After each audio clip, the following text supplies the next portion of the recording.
We go live. Hi everyone. Very happy to introduce Chris Speck. Do you want to start us off with an introduction to yourself and your books? Hi Kaz, hi guys. My name's Chris Speck. I'm from Hull in East Yorkshire, and I write books about history and the history of East Yorkshire. Here's one of them: A North Sea Tale, a murder mystery set on a trawler. Here's the one from last year, Highwayman book 1. And here's the one from this year, much bigger, Highwayman book 2, Dick Turpin origin story. So I'm here today to talk to Kaz about the new one, Richie Lad. You are, but let's talk about the fact that book 1 and book 2 are both amazing that you just showed off. Thanks very much, Kaz. High on my list of top reads. What made you go for a real highwayman this time? Well, Dick Turpin is actually, he's not from East Yorkshire at all, but I decided that it would be nice if he was. I come from a little village just outside Beverley called Cherry Burton, which was called North Burton about 200 years ago. And legend has it that the real Dick Turpin passed through there. So I thought, oh, well, why couldn't he be born? And so in my Great Frost book, there's a little boy called Richie in that who's about 4 or 5. And he becomes Big Richie in the next book. And he becomes the legendary highwayman Dick Turpin. But it's really his origin story. So there's not a lot of real historical detail. Obviously, I tried to keep it as historically accurate as I could. I've got quite a few friends who help me out on that. And they tell me what's right and what's wrong. So I try and keep everything as detailed as I can. But as far as the facts around Dick Turpin, I just bend them completely. Well, I don't think anyone really knows that many facts about him, do they? Very true. We think, I'm going to write the next book as well. So the third one, we're not really sure where he came from or what happened to him. He's meant to be a guy called John Palmer in the end, who was hanged in York. So who knows if that was the real guy? What drew you to writing about highwaymen in the first place? It's a good. Highwaymen.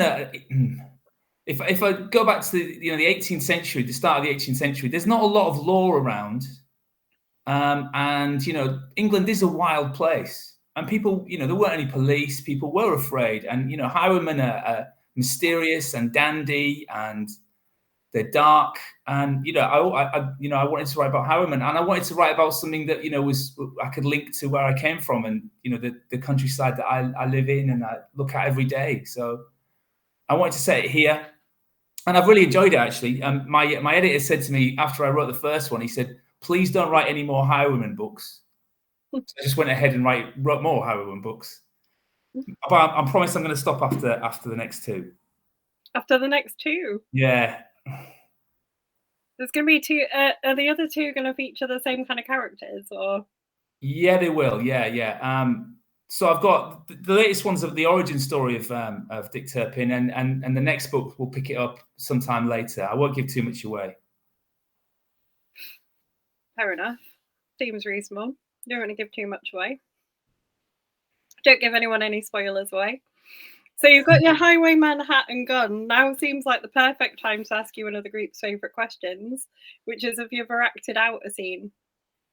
Well, in my head, of course, yeah. I mean, I've got my gun. The reason I got a replica from Leeds Armory, actually, because I want to know what it feels like to hold a gun, and I want, I just need to know what it's like. So I got myself a pistol. It's good to have a bit of reality, and yeah, I do act things out, especially fight scenes as well. So yeah, I do, and my kids play with it, and yeah, it's a nice little thing to play with while you're thinking. The hat is just. I don't often wear this, though. Only when I go down the pub. Or when you want to get into the highwayman mood. Yeah, or when I feel a bit broody, yes.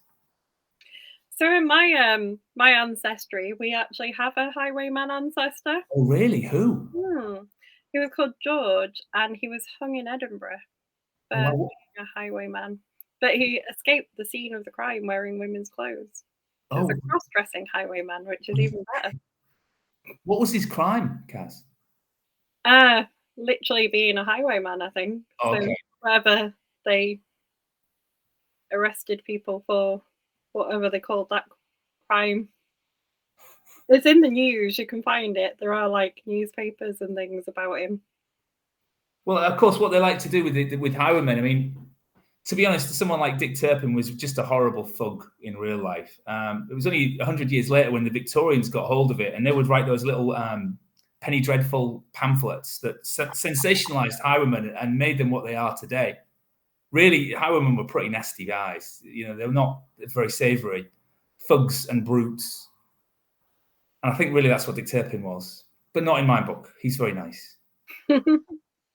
Yeah, you definitely put a bit of a glamour to them in your book, I think. Yeah, I do. Yeah, but yeah, they are still at heart. I mean, if you read the Perlman from The Great Frost, he's kind of really not really a very nice guy, but he kind of is. You know, I wasn't too sure if he was a goodie or a baddie. Whether he pops up in the next book, I'm not sure, but I guess you'll have to find out. You end up liking him though. Yeah. I wasn't sure if he was going to do the right thing, but he did. I hope you think he did. So what do you think about because you write things sort of set in Cherry Burton, you set them with the North Sea Tale in Hull. What makes Hull such a good place for fiction to be set?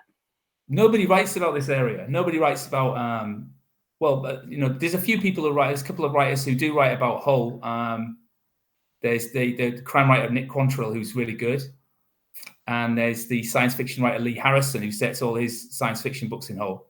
But you know, for the things that I write about, I don't think there is anyone else who does it. So you know, this is like walking through virgin snow. There's no one else who writes about this place. So I feel as though, you know, I've got this whole region, all these people, all these funny characters, and I can just use all of them.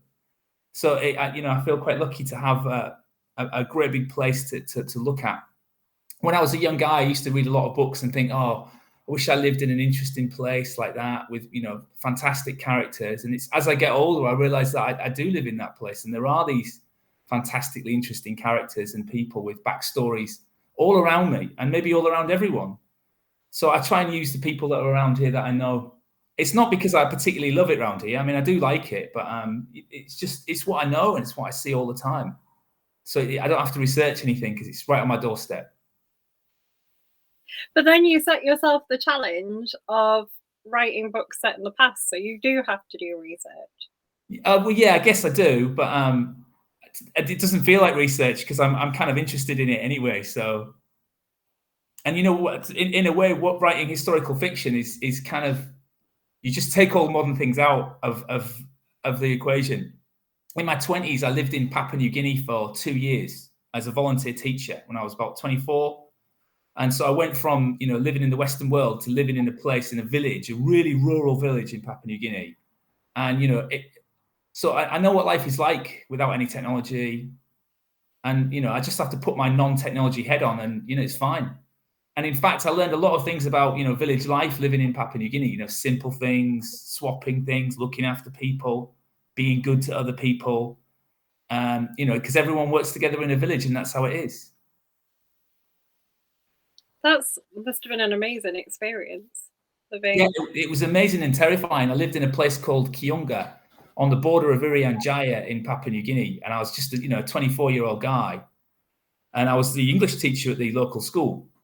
And, you know, I was the only white guy in town, really. And yeah, it was amazing. I got looked after really well there. And I had an adopted dad, I had an adopted mum, I had a lovely dog, I had a little house on stilts. It was great in some ways, but I was very hungry. You were very hungry? Yeah, well, you know, like other stories coming. well, no, because there just wasn't a lot of food to eat. You know, we lived on a big river, and sometimes the boat that brought the supplies up just didn't come. So you know, and the array of food you could get there was just rice, pretty much rice, and whatever the guys could catch from the jungle, which was pretty horrible, really. Yeah, it does sound like it. it was a good experience. It was a very formative experience, and yeah, it taught me a lot about living in a simple way, really. Well, one of the questions I wanted to ask you is, in the Great Frost, is that a real? Was that a real event? It was, yeah. I was sitting when lockdown was on. I read an article saying that the UK economy crashed very badly during COVID, obviously, but it also crashed as badly during the Great Frost of 1709, when there was this terrible, terrible winter that was the coldest one for the last 500 years. Nobody still knows why it happened, but it was a bad time, and the resulting loss of harvests crashed the economy, just like what happened in COVID. So it was. I just wanted to write about that, and it gave me I don't know. It sort of sparked my inspiration, and I mixed that up with Cherry Burton, and that's what I got. Yeah. I mean, I thought the North Sea Tale was very. I mean, it's very unique. It's very well written. It was an exceptional story. So when I went to the Great Frost, I was a little bit nervous. I was like, I don't know if this can be as good. Something so good, like the North Sea Tale was so good, and you're like, the next book, is it going to live up to my expectations after such a good one? It did, by the way. Oh, that's really good. Thank you, Kaz. It was. Do you know what I mean? Like, do you know when you read an author and you're just like, this is brilliant? Yeah, you're thinking, oh no, what if it's rubbish? What if the next book isn't as? Yeah. I can. Yeah, I know the feeling of that. But yeah, I mean, I look at the books now and I think, well, how did I write that? So yeah, I don't know what other authors feel, but yeah, sometimes I think, oh, and I read it and think, oh, that's actually not too bad. It's really good. Andrew in Nottingham asks if your books are available in libraries and audio. They're available in the libraries around East Yorkshire, yeah. But in the libraries in other parts of the country, if you go and ask for it, they'll order it, yeah, and it can be available there. The audio, yeah, and I need to be on that because I can record it myself here. I just haven't had time, but yeah, I need to do that, and they will be available at some point. Would you record it yourself? Yeah, I would do it myself. I've done quite a lot of North Sea Tale already. Because I've got the equipment, because I'm a musician anyway. I've got the microphones and stuff. So yeah, I'll record it myself. It's just not as easy as you might think to record an audiobook. No, I've heard people who do it. I think Mark Billingham records his own. Oh, some of his own, yeah. It's a bit technical, and you've got to get the sound really right, because I think if you get it wrong, then people and listeners, it's not what they expect. So the technical aspect has got to be right as well. Fair enough. So what can you tell us about the new book? So you said it's a bit of an origin story. What else can you tell us without giving any spoilers away? Well, I can tell you that there he is. This is actually my son. So we got him to hold up the gun and go to the forest. So yeah, it's the story of it's North Burton again. This time 20 years after the Great Frost of 1709, and it focuses on a young lad called Richie, who's a 6'4" gangly lad, and he's big whippet dog, as they take on highwaymen, and he also falls in love with a rich lady from Beverley with deep hazel eyes. So it's a story of Richie and how he does the right thing. He's a guy who always does the right thing, and sadly that's not always the best thing for him to do, but that's what happens. So it features some of the old characters from the other book. Some of them have changed a lot. Nana's still in it. Meg is still in it as well. And we do get some old characters from the other book jumping in there. I don't want to give too much away, but yeah, it's North Burton, but it's changed a little bit, and it's set in summer as well. And that features quite heavily. And I spent a long time in the Bay Horse, which is the pub in Cherry Burton, talking to some of the people in there. So the Bay Horse has reopened again, and that's a central part of the village now. And Nana still lives across the street with Richie, and he's a poor farm boy who can't read. You can't get many people in. I wouldn't imagine there'd be many people in the 1700s that were 6'4". I would say probably nobody would be. It'd be freakishly big. But there is a place called Market Wheaton, very close to Cherry Burton. Well, not very close, but they had a giant there, 7-foot guy, and he's very famous. Giant Bradley, they call him. So there were some tall people, but yeah, they would be very, very rare. So he's a giant, basically. I think my view of Hull is skewed in the people I know from there, but I know quite a lot of tall people from Hull. So what's your view of Hull then, Kaz? Well, I married a man from Hull. Yes. So I know mostly people from Hull as being his family, and they're all ridiculously tall. Yeah. Well,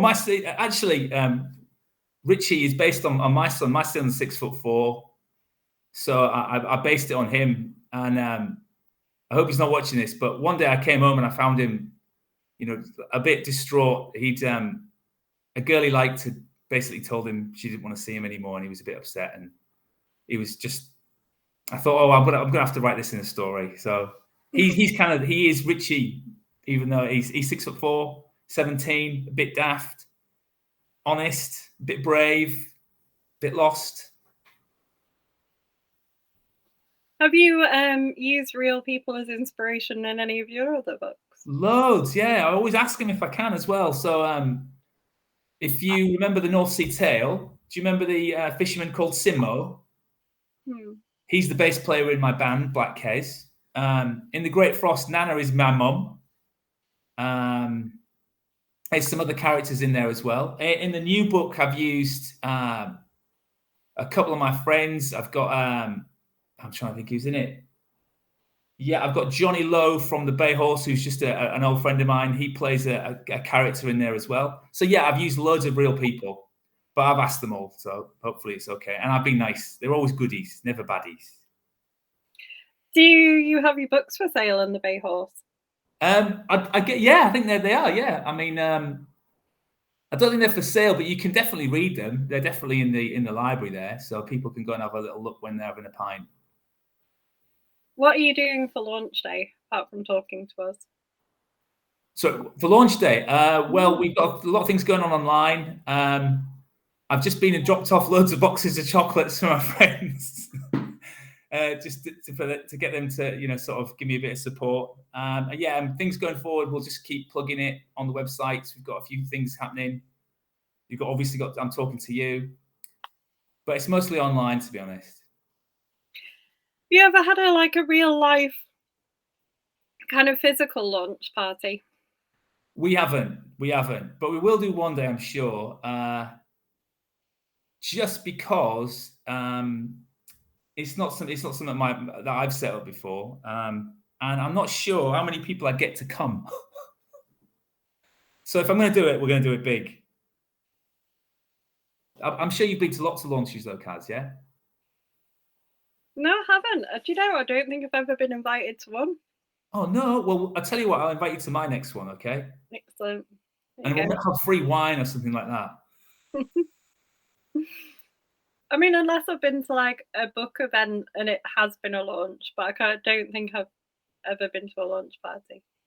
I've only been to one for David Mark. I don't know. He's a guy who used to live in Hull. Do you know David Mark? He's a crime writer. He's pretty good. Yeah, David Mark is awesome. Yeah, he's a good guy. So I've been to one of his launches here in Hull when he lived here, and that was nice. That was good. One thing I am going to do when I stop talking to you is I'm going to take my gun. I'm going to take my my hat. I'm going to go down to the Queen's pub in Hull where all my friends will be having a drink, and I'm going to pass the gun around, and we'll take some photos, and that'll be a nice little launch for us as well. It will. Do you have you sort of got photos of Cherry Burton? I know you can't show what it was like in the 1700s, but have you got photos of it now so that people can see it? I haven't got any to show you right now, but there's plenty online. It's a little village. There's only like 2,000 people there or something like that. But what they have got just outside the shop is an old phone box, and it's a book swap.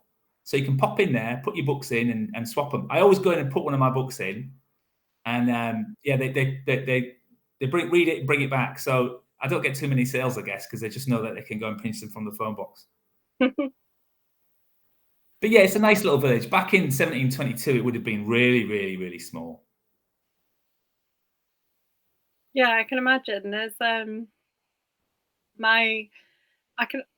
like a lot of really tiny villages, isn't there? Sort of when you go out of cities that are like just a few houses.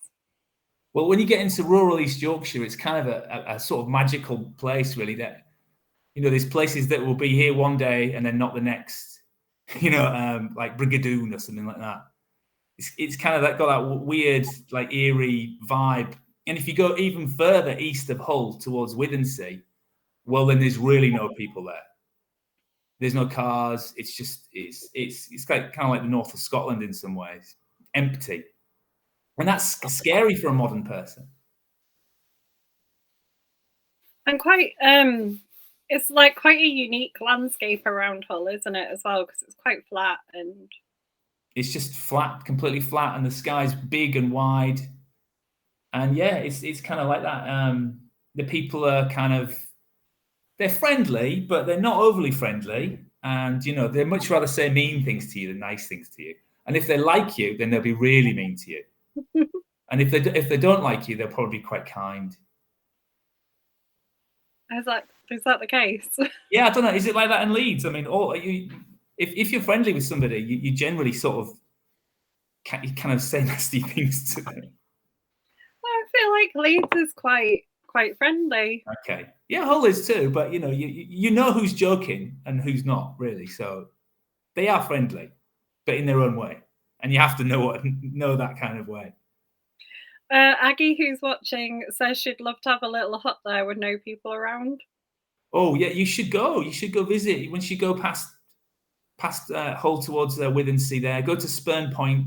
It's just windswept, no trees, just like some Arctic gull in the blue sky. It's nice. I'm laughing at you because I've been to Spurn Point. Oh yeah, did it rain for you? No, it didn't. I was there not long back, actually. In fact, I went out there maybe a week or so ago to have a look at what it's like. It's just, yeah, because I've got they're sailing through it in the next book. So I went to have a look what was happening. Ah, interesting. Yeah, I've had to. So it looks like the book after Richie Ladd is going to be. There's going to be at least some of it on the sea. So I've got to learn about that as well. But I do know a little bit about the sea from a North Sea Tale. So I've gone back to some of the people who helped me with that book and asked them about seafaring in the past. So it's really interesting, and a bit of smuggling as well. I mean, you got a good maritime museum in Hull as well. Yeah, it's really good. It's being rebuilt at the moment, so it won't be open for a few years, but they are really friendly and really supportive. Are you going to go out on some boats up the Humber? I've been out on boats up the Humber. I've got a friend of mine runs like a speedboat training centre in Hull. So I've been out on the Humber a few times. There's seals in the Humber, I'd believe that. Yeah, it's a strange place. So yeah, it's I've been out a few times. I'm not a seafaring man though, Kaz. It's scary on the sea. You think? Yeah, it's really scary, especially everything I've read and talked about to trawlermen.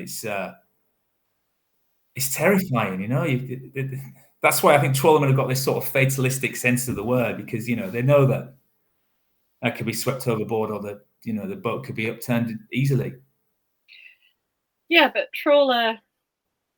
working on trawlers is one of the most dangerous jobs in the world, isn't it? Yeah. That's not a true representation of what being out at sea is like for most. If you go out on a nice big boat, you're going to be. Yeah. No, you're right. I mean, but even so, it's terrifying for me. I'm a land boy. Yeah, I quite like going out on ferries and boats. Yeah. Yeah. Yeah. Do you like the ferry across to France then, if you ever get that? Yeah, I have done that. And the one back from the one into Hull from. Oh yeah. Yeah, that's really safe actually, isn't it? It's big and it's a good one. But we lived in Turkey for a while and get some really fun ferries across. Oh wow, yeah. That are just like, you know, boats with deck chairs strapped to them and things. I've been from Santander to Plymouth before. That was kind of really rough. And yeah, I'm not a seafarer. I'm not a good seafarer, really. You've been asked if Boothferry Bridge is near Hull. It might be. I'm not sure where it is. Boothferry Bridge. Boothferry's in Hull, but I don't know where Boothferry Bridge is. I'm sorry about that, Andrew. But I'll look it up. You think it might be? Yeah, Boothferry's certainly in Hull. I wonder if Boothferry Bridge is famous. There's a folk song about it. I wonder if it is in Hull. Could be. I'm trying to think of the singer who did it. I think they were like northern person.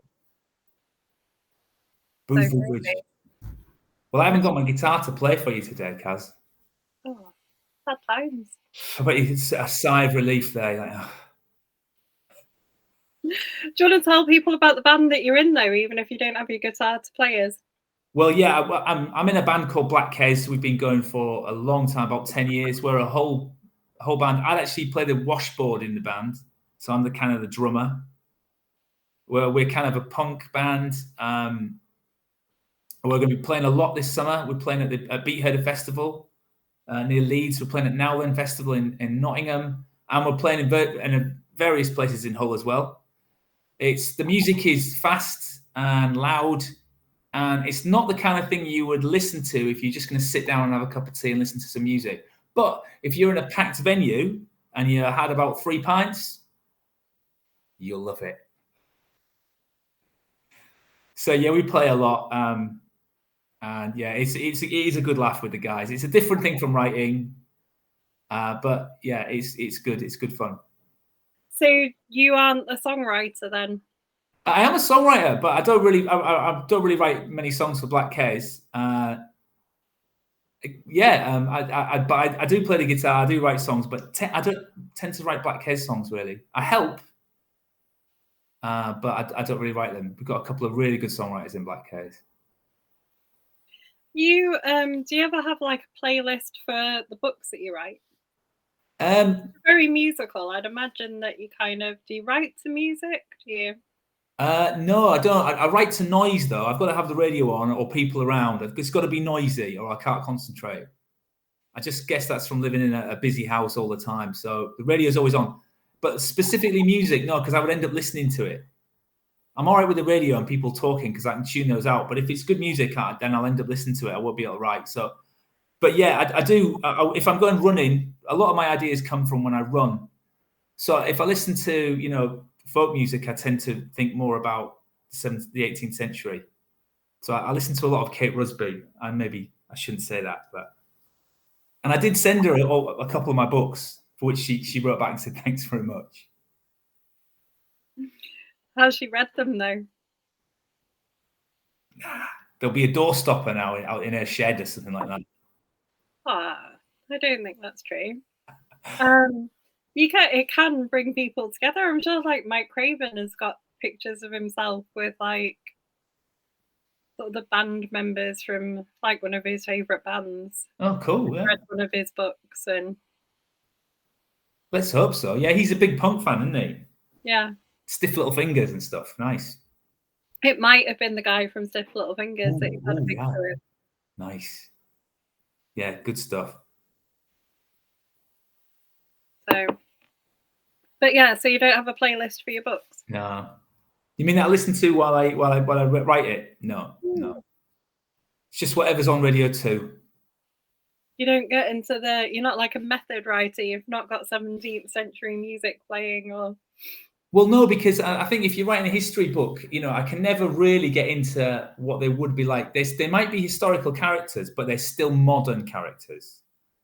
Because if I was really going to write about 18th century characters, they'd all be ultra religious. They wouldn't have any education. They probably wouldn't be anything like us. So they are modern people living in the past.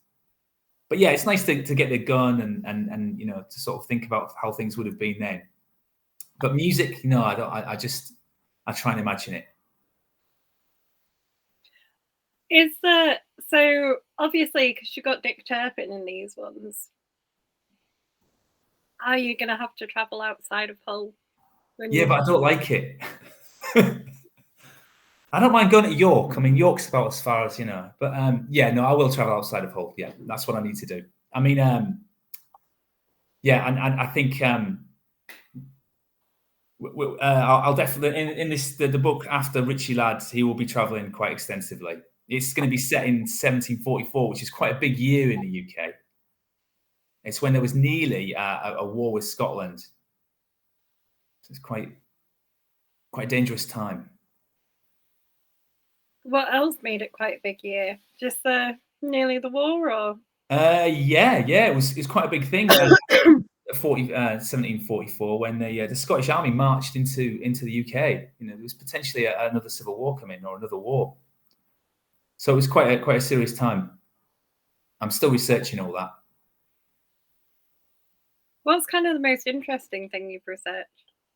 Well, I don't know how I research. I just I get led down rabbit holes, and I've got a really good friend called Dr. Danny Reed who writes the introductions. He wrote the introduction to both the books, and every so often I'll talk to Danny. I'll ring him up or we'll video call, and he'll just explode and tell me everything that happened in that time period. And I just sit and nod, and I don't make notes, because if I make notes, I'll forget. It's only if I remember it.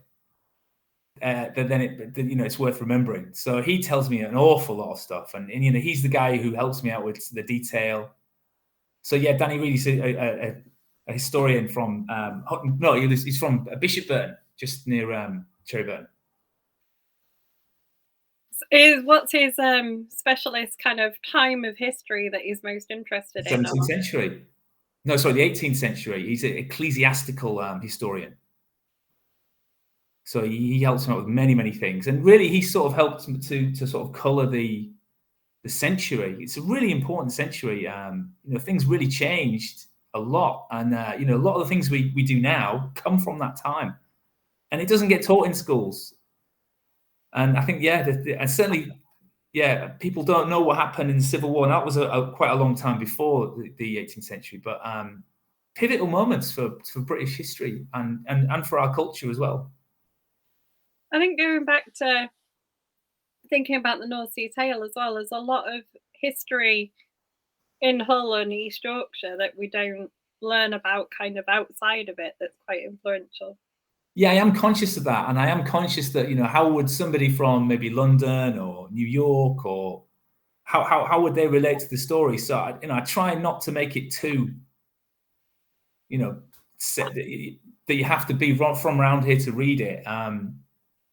Because I think that sort of diminishes the story. I try to keep the stories good. Yeah, they're set here, but you could be from anywhere and read it still. I don't want it to be just for the people of East Yorkshire. Yeah, but it's good that it kind of brings.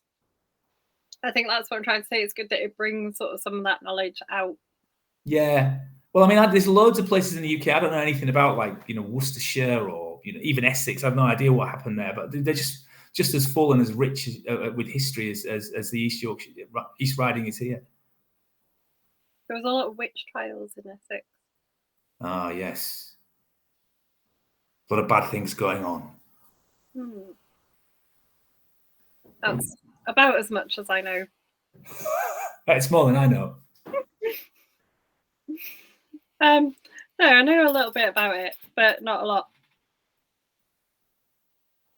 Wasn't there? There's lots of Anglo-Saxon stuff down there as well, isn't there? Yeah, I think so. Yeah. Whereas Hull would be more Viking. Yeah, Viking. Predominantly here as well, where I'm sitting now. Yeah, we think it was. I'm sitting in a place called Willoughby. We think it was originally something called Willard's Farm. So that would have been, like, I don't know, when the Vikings were around here. So there's a lot of history in the UK, and we forget about that. Yeah, and I think it's good to kind of capture that. Is that what made you want to write kind of historical fiction? It is. I mean, well, originally I'm a kind of fantasy and science fiction writer. That's what I grew up writing. And then I just ended up, I don't know, I ended up writing the North Sea Tale, which has got, nothing particularly magical in it. And I also wrote a book called Beast, which I don't have a copy of at the moment, but that's about boxers. That was about a boxer in Hull, a young lad who's 16 and his dad dies of cancer. And, the only way he can deal with it is by boxing. So, that was kind of my first real, it was my first published book.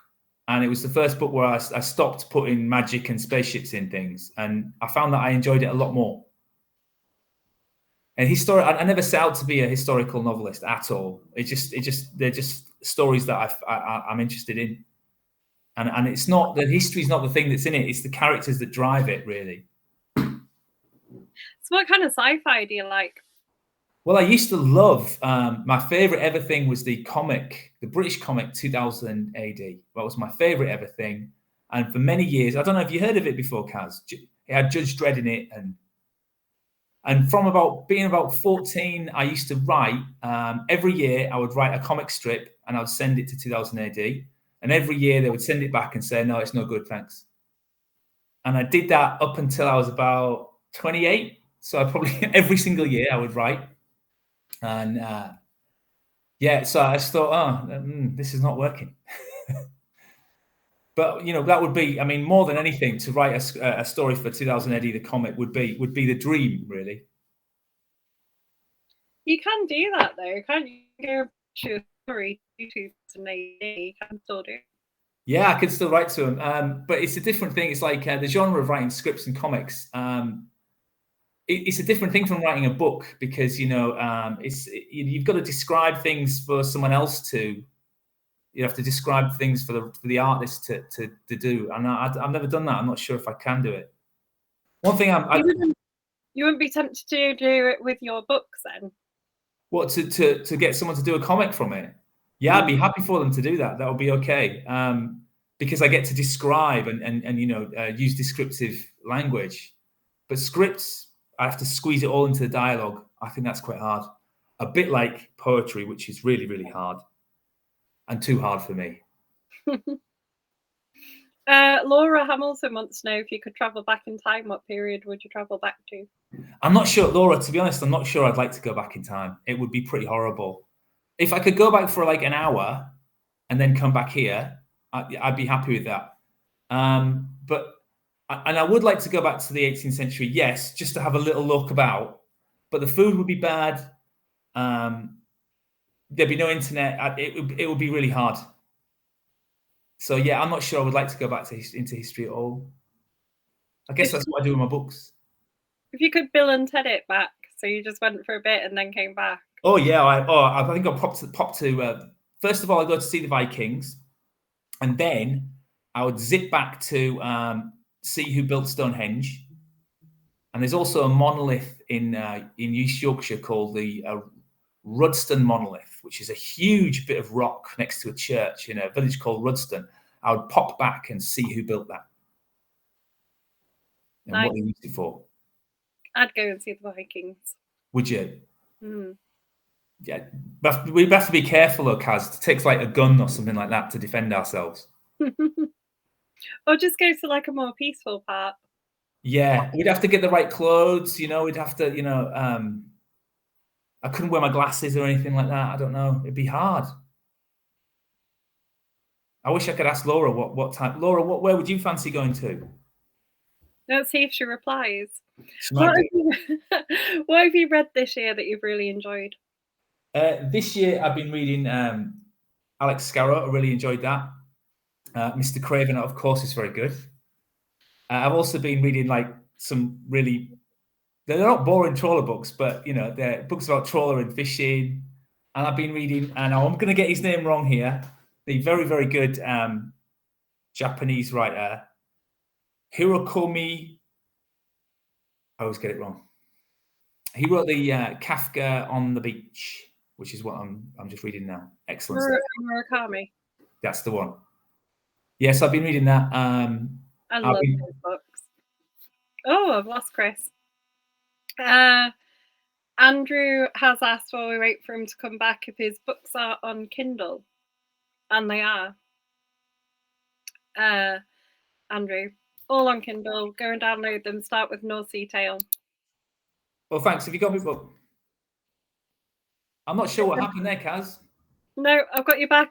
I answered Andrew's question while we were waiting for you. Yeah, I saw it. Yeah, I heard you. Thanks, Andrew. Yeah, you can get them all on Kindle. No Sea Tale's a good one. Yeah. I said that's a good place to start.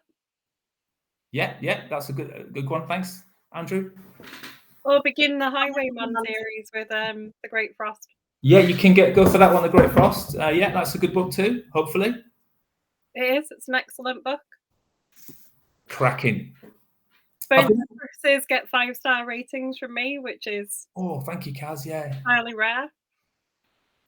One thing I'm thinking about writing next, Kaz, is I'm going to try and write a script. I think every day I push bike to work, and every day I push bike to work, and I work in a big college, and there's a little shower room where about 6 or 7 of us guys meet every single day and talk about our lives.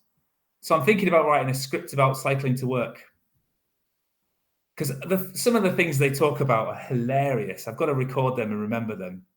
It's that very sort of northern male, being very rude to each other, but in a funny way. Oh, Tudor time, says Laura. No, she says not Tudor time. Oh gosh. She's currently helping to embroider a coverlet for a bed in a local museum. Oh God! Oh, the clothes people wore in the past. Not great. Although, as my daughter pointed out, that all girls had much more pockets back in the 18th century, much more useful. She complains that pockets in girls' jeans are not very good. No, and then there's the best thing ever, isn't there now? Like when you find a dress with pockets, if you're a girl, that's like. Well, I would suggest watching, if you go on YouTube and watch, if you put something in like traditional dress, 18th century, there's a really good series that'll just show you exactly what people were wearing, and they're really interested in what people used to wear. And girls, things that girls would wear would be they're full of pockets, because you'll always be carrying things, and really strange stuff that they had to wear. Harsh. And some of the posh ladies, their bodices were pretty bad as well. Yeah, it's kind of fun though, isn't it? I would imagine, and then you get all the people who are really into kind of dressing up in like historical. Would you dress up, Kaz? What time period would you dress up as? I would 100% get into dress up. We when we got married, we got people to come in costume to our wedding. What did you dress as? We didn't. Well, we kind of did. We got married in the Barley Hall in York, which is a medieval banqueting hall. Ooh. So we booked some medieval minstrels, and we got everybody to dress in medieval costume. Great stuff. And went for a theme. And so did everyone turn up in the right clothes, or did some? Well, there were some interesting interpretations of it, but yeah, people did. It was amazing. But yeah. Oh, good stuff. Winners were my husband's grandma, who researched medieval costumes and made them from like bed sheets. Nice. And things. But yeah. So I'm down with a bit of dress up. I think that's why not? Too right. Look, Laura says it's the fake pockets now that really irritates me. I'm with you, Laura. They were all down with that. Maybe we all need to return to some vintage clothing. Honestly, we need bigger pockets. All of us need more pockets to carry things in. You're not tempted to dress up more than you already are with your Highwayman hat and? I really want a kilt, to be honest, a proper kilt. But being from Yorkshire, I'm not really allowed to wear one. But one day I'll get one, I'm sure. Have you got any other author events booked? Do you ever do like local bookstore signings and things? Yeah, we've got some independent bookshops, but they're not always open because they're the costs are so high that they can't always keep themselves open. I've got a book event in October in a little village called South Cave. I've got hopefully something happening in the whole library soon enough. But yeah, we've got a few little bookshops around here, but they struggle. I'm sure they struggle everywhere, and they struggle with what they stock because they don't want to stock things that aren't going to sell, and it's tough, especially when they have to get their stock from somewhere, and it's not always cheap. But I think if you're lucky enough to have an independent bookstore, you should support them. For sure, yeah. Go and buy your books from there. Libraries are great, and they're very supportive. So yeah, keep using those. And yeah, Amazon is the best thing in the world and the worst thing in the world, really, for writers. Because a lot of our sales come from Kindle, and they come from Amazon. And in some ways, Amazon, they do us a favor. So you teach English. I teach English as a foreign language. Are you ever tempted to, or does your college ever ask you to teach some sort of creative writing as well? We don't really run those courses, and I don't know if I'd be great at that. I have been a sort of standard English teacher before, and it's lovely. But I think by teaching other people to do it, I think I might sort of lose a bit of my interest in it. So I kind of don't want to do that. Have you taught creative writing before, Kaz? I'm a science teacher. Oh, okay. In that case, then I don't teach English. It is quite sweet. No, I'm a scientist. I teach kids how to set things on fire, and Yeah, more yeah, solve Bunsen burners and and the periodic table. Yeah. Yeah. No, I always. So, did you enjoy English when you were at school, then, Kaz? Was it? Do you know? Yeah. Did you? Yeah, I like the literature side of it. I didn't really like the language side of it, which was a bit too perfunctory for me. But yeah, I loved reading all the the Shakespeare. I absolutely loved all that. I loved all the poetry we did. I loved all the novels we read, even if they were rubbish. And it helped me fall in love with language, really. So, did you enjoy the books you read at school, Kaz? No. Oh, what did they make you read? Of Mice and Men. Oh, I love that book. I hate that book. I was in the bottom set for English, and it took years to read that. And I read it because I can read really fast. I must have read it about 30 times. Yeah. So I kept skipping ahead. But first time through school, the only things I passed were English literature and history. Okay. Were there any books you read in English that you liked? Yeah, Wuthering Heights. What a book. Absolutely loved it. Yeah, and that was one of the books I remember getting it, and they gave us a copy, and I just read it straight away. I read it the whole thing, I think, in a couple of nights. It was addictive. Great stuff. It was fun. We read it when I was in school in Midlands, so no one understood the accents. Yeah. I felt very at home with it, really. Yeah, so did I, but I've got a... You've got a northern dad. Yeah. Yeah, what a good book. Great character as well, brooding and kind of, yeah. It was a good book. It's a bit of... So what things do you think kids should be reading in schools these days? I mean, you read a lot of books at the moment. What would you suggest that the kids read? I think kids should read anything they want to read.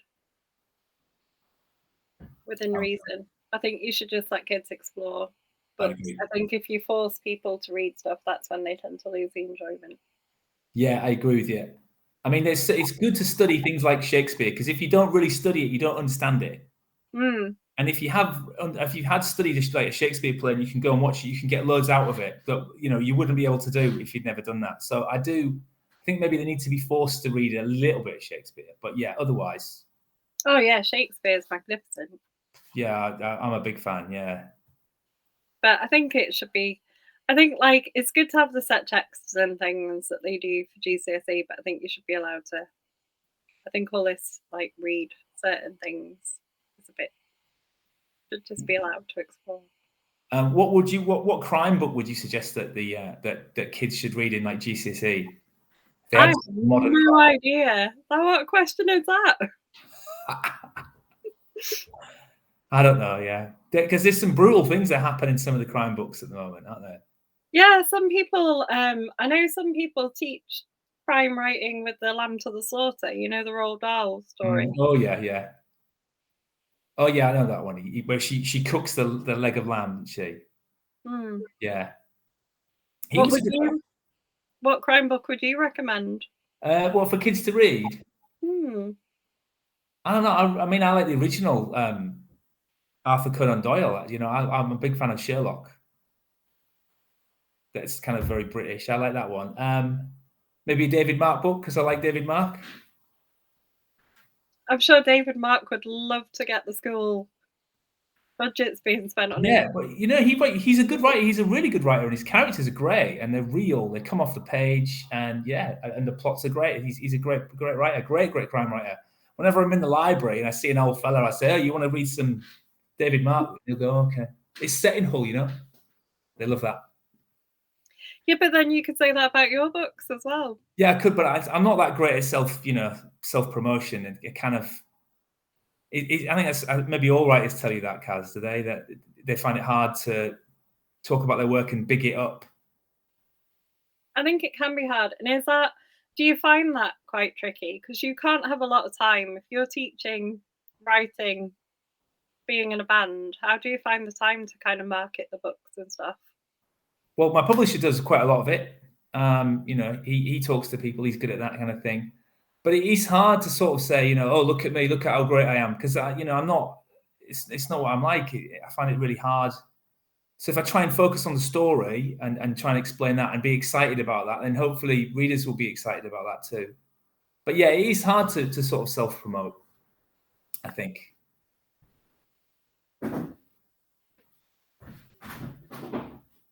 Sorry. Yeah, it's difficult to do. But do other writers say that to you as well, Kaz? Yeah, they can do. I think it's a problem for everyone, knowing how to market stuff. Sorry, my son's just walked in the house and he's just dancing around in front of me. Do you want to come and say hello, Jay? So he's just going to say hello to you. This is Jay. He's on the front cover of the new novel. Hello. Hi. Do you want to aim the gun? This was me in the front cover. There you go. Oh, wow. There we go. Front cover in action. Cheers, Jay.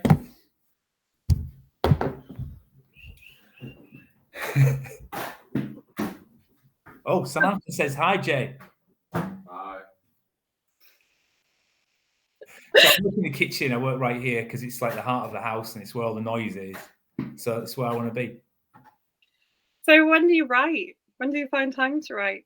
Like all the time. I don't know. You know, I just write all the time. You can slip in, like, you can get 50 words in here before you cook tea, or I don't really watch much telly. I don't really watch films. So I just do it all the time. Here and there. It just happens. It's strange. How far into the next book are you? I'm about 40,000 words in, but I'll edit it quite substantially and things will change because often I don't really know what's going to happen. I know some writers really plan their books ahead. I don't really do that. I know what's going to happen at the end, but I'm not quite sure how it's going to get there. And yeah, I don't know if that's a good thing or a bad thing. It certainly takes a lot more work because, you know, sometimes I could go down a wrong alley or a character can do something that, you know, wouldn't happen. But, you know, I'm getting to the stage where I've written so much that, you know, I can kind of feel when I'm going wrong and stop myself going down that avenue. There are so many authors I know who say that they don't know what happens as they write, and they're always ones who write really complicated, intricate, interesting plots. Yeah. Well, it just grows like that. And, you know, often when you've got a character, you're not quite sure how they will act. They just seem to do things that are in keeping with their character, not necessarily, you can't really plan it. So, yeah. But how do you manage to keep, because you write kind of quite sort of complicated novels. Oh, really? I think they're quite simple. They are, well, but they're very closed in. Like, I'm thinking like the North Sea Tale. Like, how did you manage to write that not knowing what was going to happen? Well, I knew what I wanted to happen at the end, and that's really easy. And I thought, look, I've got to keep it simple. So I'll put it on a boat, and I'll have a certain amount of characters. That's it. No flashbacks. The characters can tell stories to each other, but that's the limit. And that kept it easy for me. I think there's only like maybe 10 characters, and a few of them die. So it kind of simple for me, really. And then you got the same thing in the Great Frost, because a but whole again, village, they're sort of all trapped there, aren't they? So yeah. And again, it's easy. It's easy because I've got that set amount of characters. I don't have to add anyone else in. And in my mind, that keeps it really simple. And it's the same in the next one, really. There's not that many characters. I guess he does get to go.